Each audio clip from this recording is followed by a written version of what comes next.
So sometimes you know what you know, and sometimes you know what you don't know, and sometimes, as the Firesign Theater says, everything you know is wrong. You know that you're wrong, but you fear you're right. You suspect you're out of sync. You think that you're out of your mind. Everything you know is wrong. While the debate over climate change and global warming heats up, pun intended, a variety of solutions have already been proposed to help save our environment. But one environmentalist has proposed a new way to help save our planet. And let's just say it's a little outside of the litter box. So if you think the cat purring on your lap is a furry friend and not a little devil wreaking havoc all across our environment, then everything you know might be wrong. Joining me now is Gareth Morgan, environmentalist and founder of the Cats2Go campaign. Gareth, welcome. Oh, hello. Hi. Great to have you with us. My cat Higgins, I look at my cat and I think, what do you got against my cat?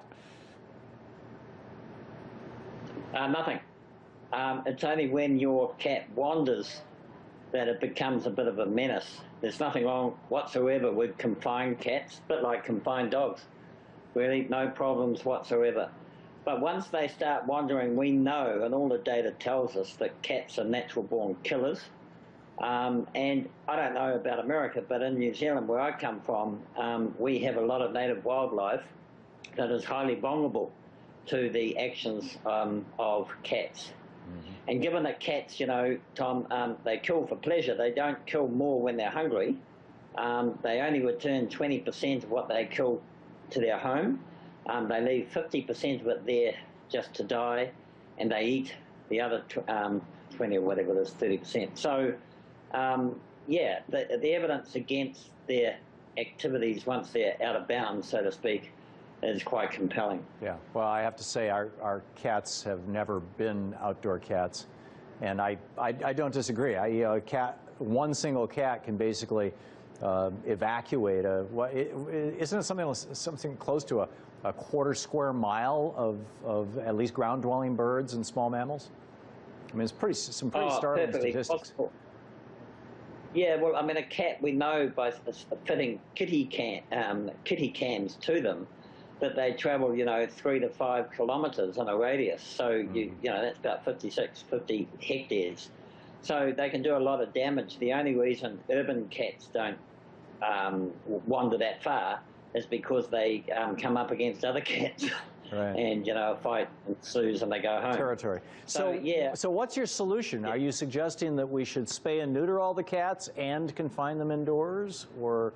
No, I mean, spaying and neutering is almost a different subject. I mean, I think that's important in terms of population control and getting, not having unwanted cats, because I don't know about where you are, but where I am, there's a lot of kittens are dumped. Yeah. People have kittens, and choose one and then dump cats. Yeah. So that's really about, neutering's about trying to stop that. No, my thing really is that people should be more conscious about unwanted cats wandering across their properties. Are you calling for euthanasia of feral cats?